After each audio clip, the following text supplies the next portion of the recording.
Sebelum saya menjelaskan tentang risk breakdown management, kami akan memperkenalkan Mi Suryani, saya sendiri, Carlos, Leonisa, Marina, Hermanto, dan Febrianto. Saya akan menjelaskan tentang latar belakang dari PT Prudential Life. PT Prudential ini merupakan sebuah perusahaan yang bergerak di bidang asuransi didirikan sejak tahun 1995 yang merupakan bagian dari Prudential, sebuah grup perusahaan jasa keuangan termuka di London, Inggris. Prudential Indonesia memiliki kantor pusat di Jakarta dan kantor pemasaran di Medan, Surabaya, Bandung, Denpasar, dan Batam. Prudential Indonesia ini melayani lebih dari 2,3 juta nasabah melalui lebih dari 277.000 tenaga pemasar yang berlisensi di 408 kantor pemasaran mandiri. Kemudian tujuan asesmen ini untuk mereka melihat aktivitas kerja, memperkirakan dan mengukur suatu risiko di mana potensial yang ada di Prudential ini baik dari internal maupun eksternal yang dapat mengganggu jalannya proses bisnis serta tujuan perusahaan dan memutuskan kendali yang cocok untuk mencegah atau meminimalisir terjadinya kerugian. Memikirkan apa yang menjadi buruk dan memutuskan kendali untuk mencegah terjadinya kerugian.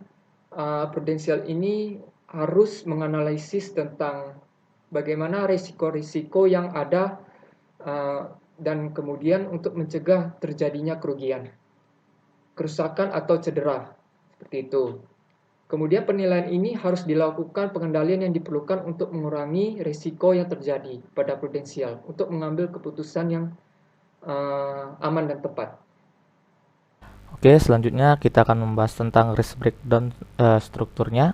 Nah, saya mendapat bagian untuk yang internalnya. Nah, dalam project asuransi, kalau dalam internal itu terbagi menjadi tiga, itu dari teknikal, organisasional, dan project management. Ya, kalau di teknikal itu resiko-resiko yang ada itu mengenai hardware-nya yang tidak memadai, misalnya karena ini asuransi pasti berbasic dengan digitalisasi karena berbicara tentang data dari pelanggan untuk kita save seperti itu. Baru bicara dengan software aplikasi yang kita gunakan, baru network jaringan yang kita perlukan, dan juga cash flow. Kenapa cash flow? Karena kita memerlukan dana segar selalu karena ini perusahaan asuransi. Nggak mungkin kita tidak memiliki dana di saat ada yang mau klaim asuransinya seperti itu.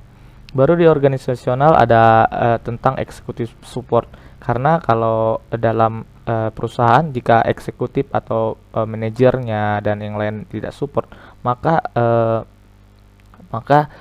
susah untuk berkembang seperti itu. Baru juga dengan user supportnya di mana pengguna dari asuransi ini atau pengguna dari aplikasi ini juga harus mengerti seperti itu. Baru tim support dari tim perusahaan kita juga harus memadai, dan juga risiko yang ada itu team member replacement di mana karyawan seperti kita tahu asuransi itu kan kebanyakan marketingnya. Nah, kebanyakan marketing itu sering bertukar-tukar seperti itu, berhenti ke tempat lain seperti itu. Nah, itu pasti sangat-sangat berisiko. Kita harus memberikan pelatihan lagi seperti itu. Baru dalam project manajemennya ya berbicara tentang estimate, berbicara tentang waktu. Karena asuransi itu kan kita mengumpulkan premi, dan premi ini kita salurkan dalam ke investasi dan ke tempat-tempat aset yang lain, sehingga suatu saat jika ke customer kita ingin mengajukan klaim kita bisa membayarkannya.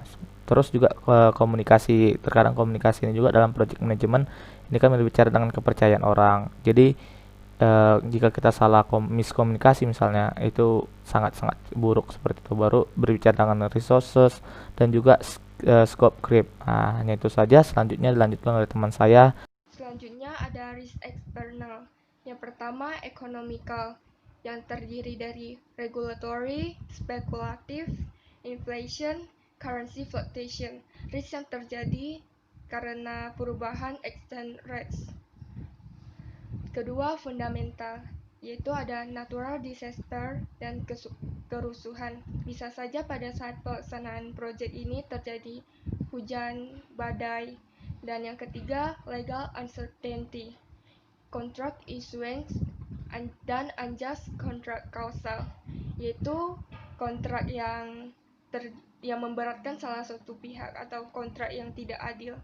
Dan yang ketiga, terakhir ada reputation, yaitu fail to pay. Selanjutnya adalah risk register. Untuk yang risk pertama itu scope creep, impactnya medium, probability medium, risk value medium. Untuk mitigation plan-nya proper planning and detail requirement. Untuk responsibility PM, target based analysis dan status mitigation. Yang kedua adalah sum of data collect very valid, impactnya medium, probability medium, risk value medium. Untuk mitigation plan-nya adalah pre-void data and document completeness. Untuk responsibility-nya PM, target based, all basis dan status mitigation.